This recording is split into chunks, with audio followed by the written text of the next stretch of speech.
সকালে উঠেই মাথা ভার, কথার মাঝে হঠাৎ ভুলে যাচ্ছেন, কাজে মনোযোগ ধরে রাখতে পারছেন না। অনেকে ভাবেন এটা বয়সের দোষ বা ক্লান্তি, কিন্তু আসল কারণ হলো মস্তিষ্কে ঠিকমতো রক্ত পৌঁছাচ্ছে না। আজকে আমি বলবো 5টি প্রমাণিত সাপ্লিমেন্টের কথা, যেগুলো মস্তিষ্কে রক্ত সরবরাহ বাড়িয়ে স্মৃতিশক্তি ও মনোযোগ ফিরিয়ে দিতে পারে। তো শেষ পর্যন্ত দেখুন, কারণ সাপ্লিমেন্টের পাশাপাশি কিছু লাইফস্টাইল টিপসও শেয়ার করব, যেগুলো না মানলে শুধু সাপ্লিমেন্টে কাজ হবে না। আসসালামু আলাইকুম। আমি doctor ARM Jamil, functional and integrated medicine consultant. তো আমি এই চ্যানেলে রোগের মূল কারণ নিয়ে কথা বলি এবং ওষুধ নির্ভরতা কমিয়ে খাবার এবং জীবনযাত্রা নিয়ে সুস্থ থাকার উপায় নিয়ে কথা বলি। সুতরাং যারা এখনো এই চ্যানেলটি সাবস্ক্রাইব করেননি, তারা দ্রুত সাবস্ক্রাইব করুন এবং আপনার পরিচিত জনদের মাঝে এই ভিডিওগুলো শেয়ার করুন। তো এখন আসি মূল ভিডিওতে। তো মস্তিষ্কে রক্ত সরবরাহ কমে গেলে কি হয়? আপনার শরীর যে অক্সিজেন নেয় তার 20% একা মস্তিষ্ক নিজেই ব্যবহার করে, অর্থাৎ আপনার ব্রেন 20% অক্সিজেন ব্যবহার করে। তো স্ট্রেস, ভুল খাবার, বয়স বাড়া বা ব্যায়ামের অভাবে এই রক্ত সরবরাহ মস্তিষ্কে কমে যায় এবং মস্তিষ্কে যে হিপোক্যাম্পাস আছে সেটা সংকুচিত হতে শুরু করে।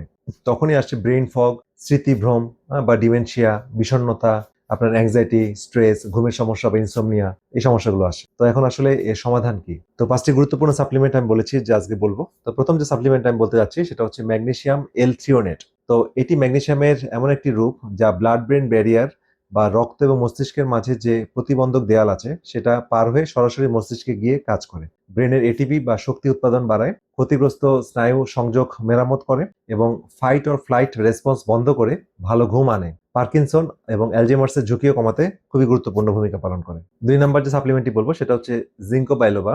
তো পৃথিবীর প্রাচীনতম গাছগুলোর মধ্যে এটি একটি, এবং এটা থেকে এই সাপ্লিমেন্ট তৈরি হয়, জিঙ্কো বাইলোবা।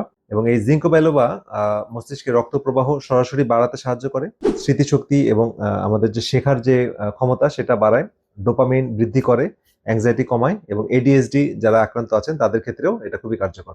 এরপরে যে ভিটামিনটি বলবো সেটা হচ্ছে ভিটামিন ডি 3। তো ভিটামিন ডি আসলে একটি হরমোন যা সূর্যালোকে তৈরি হয়। তো মস্তিষ্কের প্রদাহ রোধ করতে, সঠিক রক্ত সরবরাহ বজায় রাখতে এটি খুবই গুরুত্বপূর্ণ। তো বিশ্বের বিপুল সংখ্যক মানুষ এখন ঘরবন্দি, অর্থাৎ রুমের মধ্যে কাজ করে, অফিসে বলেন বাসায় বলেন, যে কারণে তারা এই রোদে যাওয়া থেকে বঞ্চিত থাকছেন এবং এই ভিটামিন ডিতে ঘাটতিতে আক্রান্ত।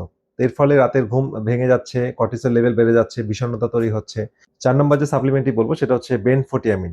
চিনি এবং প্রসেস খাবার রক্তের কোষকে আঠালো করে ফেলে। বিজ্ঞানের ভাষায় এটাকে বলা হয় এজিইএস বা অ্যাডভান্সড গ্লাইকেটেড এন্ড প্রোডাক্ট। অর্থাৎ আপনার ব্লাড ভেসেলগুলো, রক্তগুলো আঠালো হয়ে যাচ্ছে, ঠিক আছে? মানে সুগারের সাথে রক্তের প্রোটিনগুলো মিলে আঠালো হয়ে যাচ্ছে। এগুলো মস্তিষ্কের মাইটোকন্ড্রিয়াতে গিয়ে আটকে থেকে ডিমেনশিয়ার পথ খোলে।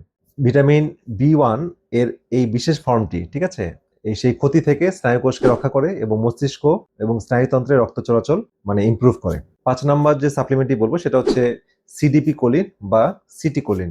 তো মস্তিষ্কের সবচেয়ে গুরুত্বপূর্ণ নিউরোট্রান্সমিটার অ্যাসিটাইল কোলিন স্মৃতি, আমাদের মেমোরি যেটা, মনোযোগ, কনসেন্ট্রেশন এবং রিয়াকশন স্পিড এগুলো নিয়ন্ত্রণ করে। তো এটি তৈরিতে দরকার হয় কোলিন। তো অনেকের জিনগত সমস্যার কারণে পর্যাপ্ত কোলিন তৈরি হয় না শরীরে, তখন ব্রেইন ফগ এবং মানে আমাদের ধীরে মুভমেন্ট, এই ধরনের সমস্যাগুলো আসে। অর্থাৎ আমরা কোনো একটা বিষয়ে রেসপন্সে ধীরে মুভমেন্ট করি এবং অনেকে যারা অ্যালকোহল আসক্ত তাদের ক্ষেত্রেও এই সমস্যাগুলো বেশি দেখা যায়। সিডিপি কোলিনটা খুব ইফেক্টিভ। আর ভিডিওর এই ক্ষেত্রে আমি বলে রাখি যে আমি এখানে 5টা সাপ্লিমেন্টের নাম বলেছি, বাট কোনোটা ডোজ আমি বলিনি, কারণ ডোজগুলো অনেকগুলো বিষয়ের উপর নির্ভর করে। আপনার বয়স, আপনার ওজন, আপনার কি ধরনের রোগ আছে, রোগের গভীরতা কতটুকু, কতদিন ধরে আক্রান্ত আছেন, এগুলো অনেকগুলো ফ্যাক্টরের উপরে এই ডোজগুলো নির্ভর করে।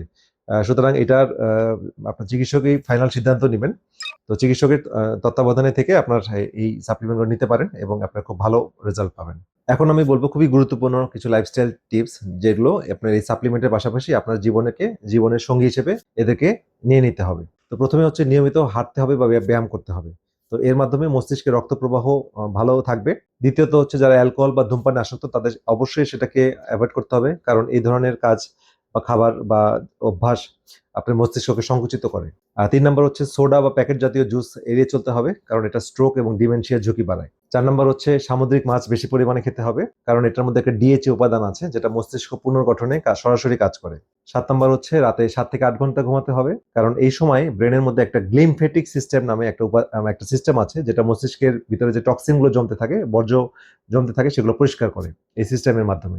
6 নম্বর হচ্ছে প্রতিদিন সকালে একটু রোদে যেতে হবে, যেটা মাধ্যমে আমাদের শরীরে ভিটামিন ডি, সেরোটোনিন এবং নাইট্রিক অক্সাইড তৈরি হবে।